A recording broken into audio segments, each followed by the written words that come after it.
Quiero invitarlo a que abra sus escrituras. En el capítulo 23 de Lucas, y vamos a leer el verso 34.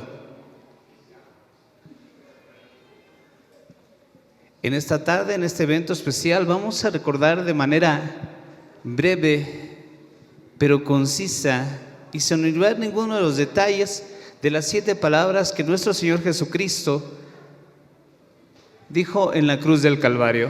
Lucas 23, 34. Cuando lo tenga, glorifique el nombre de Dios. Amén. La palabra de Dios nos dice así, en el nombre del Padre, del Hijo y del Espíritu Santo. Y Jesús decía: Padre, perdónalos, porque no saben lo que hacen. Y partiendo sus vestidos, echaron suertes. Tome su asiento, mi hermano. Esta primera palabra se llama la palabra del perdón. ¿Y a quién cree usted que estaba refiriéndose Jesús cuando está diciendo perdónalos porque no saben lo que hacen? ¿A quién podría ser?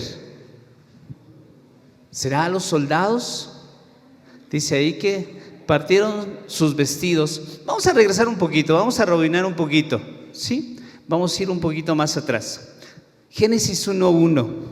En el principio, no tan atrás, ¿verdad? ¿Usted recuerda el nombre de Judas Iscariote? ¿Judas Iscariote? ¿Sí? ¿Un poquito? ¿Nada? ¿Más o menos? ¿Quién es Judas Iscariote? Aquel que entregó a Jesús, ¿verdad? ¿Usted recuerda por cuánto lo entregó? 30 monedas de plata para que se cumpliera la escritura, ¿verdad? Bueno, resulta, yendo un poquito hacia atrás, ¿será acaso que Jesús se está refiriendo a los soldados que le habían clavado ya y estaban repartiendo sus vestidos? Oyéndonos un poquito atrás, ¿será que se estaba refiriendo a Herodes? ¿Será que se estaba refiriendo a Pilato? ¿Será que se estaba refiriendo a Judas Iscariote? La Biblia nos enseña, y también hay diversos historiadores donde nos refiere que hubo 2 líderes religiosos que se llamaban Anás y Caifás. Ahí en el mismo Lucas 23 vamos a leer los primeros 2 versículos para dar un poquito el contexto. Dice: levantándose entonces toda la muchedumbre de ellos, llevaron a Jesús a Pilato y comenzaron a acusarle diciendo: a este hemos hallado que pervierte a la nación y que prohíbe dar tributo a César, y diciendo que él es el mismo, el Cristo, un rey. ¿De qué lo estaban llevando la multitud? ¿De qué lo acusaban? Sí, de pervertir a la nación, de enseñar rebeldía. ¿De qué más lo acusaban?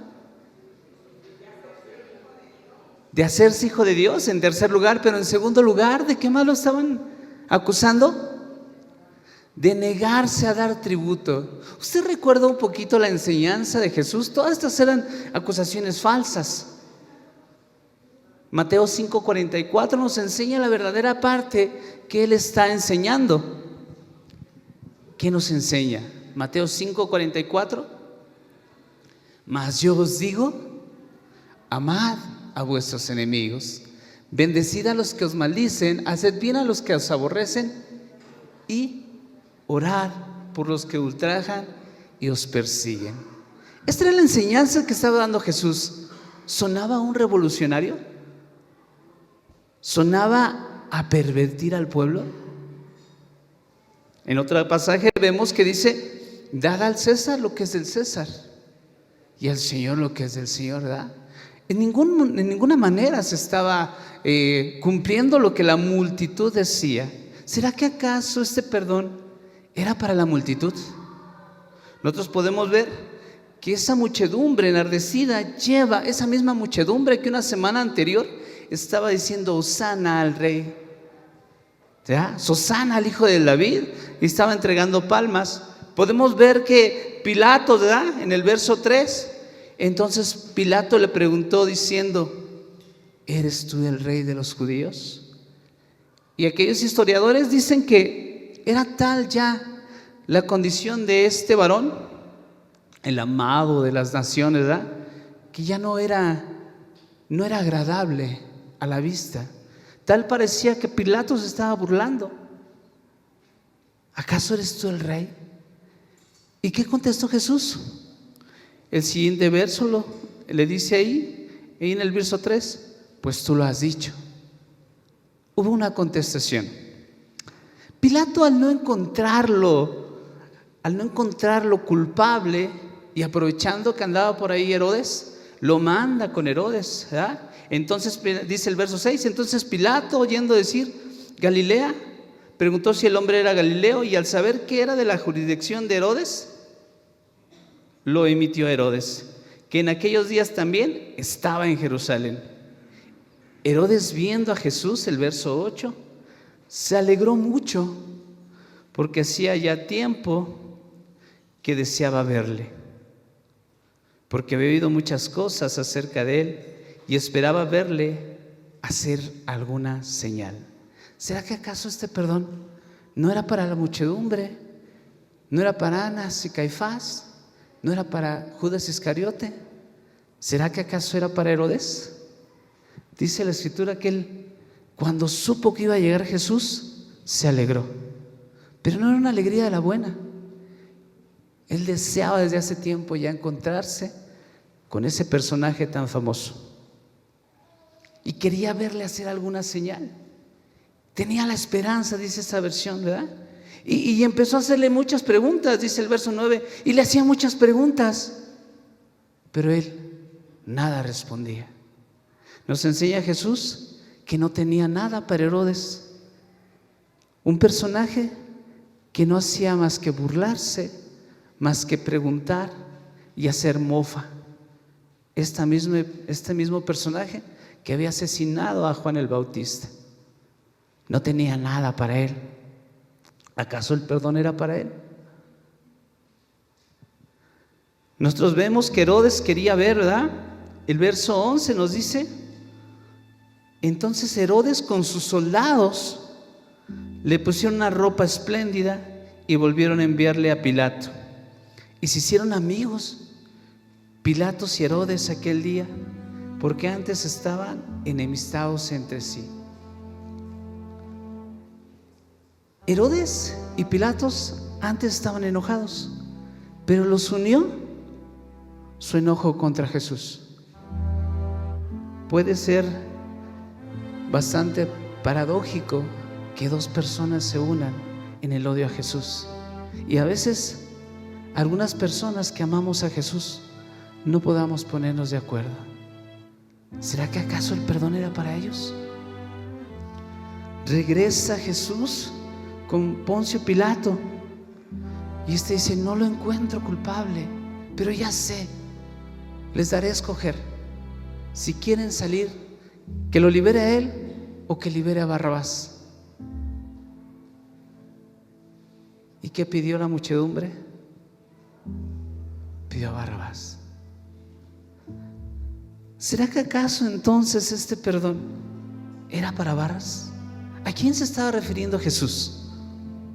A los soldados que se mofaban, dice ahí la Escritura, que antes ya le habían escupido, que ya le habían clavado.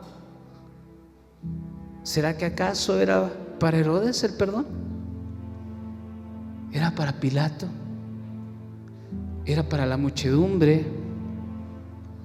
¿Era para Judas Iscariote, que lo había traicionado? ¿O será acaso que era para sus seguidores que ya no estaban con él? ¿Para quién era el perdón? Sin duda, para todos y cada uno de ellos, por ser parte del género humano. Pero esta frase era uno de los puntos principales del plan de salvación, porque la misión del Señor Jesús era reconciliar.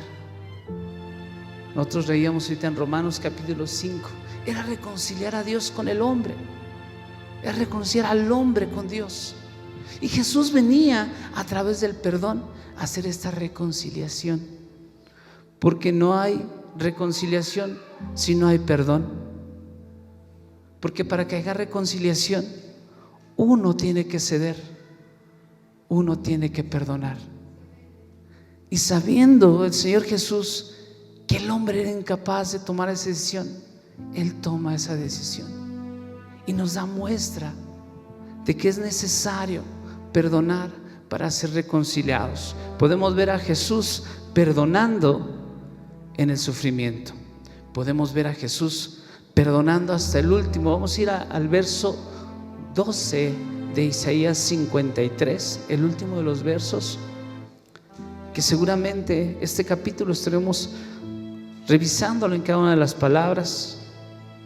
Isaías 53, verso 12.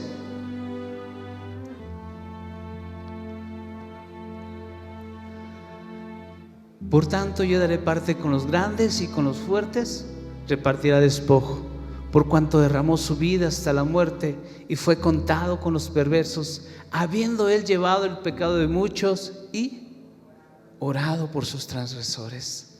Podemos ver a Jesús perdonando en un momento crucial, difícil. Esos labios que habían hablado con autoridad a la muerte diciendo: Lázaro, ven fuera.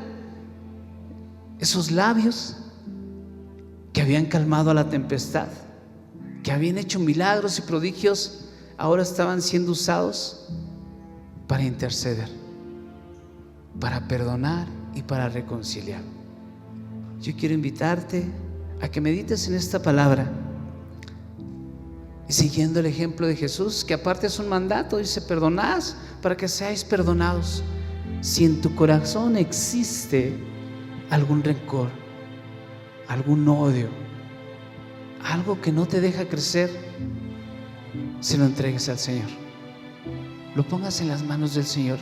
Vemos a Jesús como un ejemplo de perdón, vemos como un ideal también, y vemos como un mandamiento.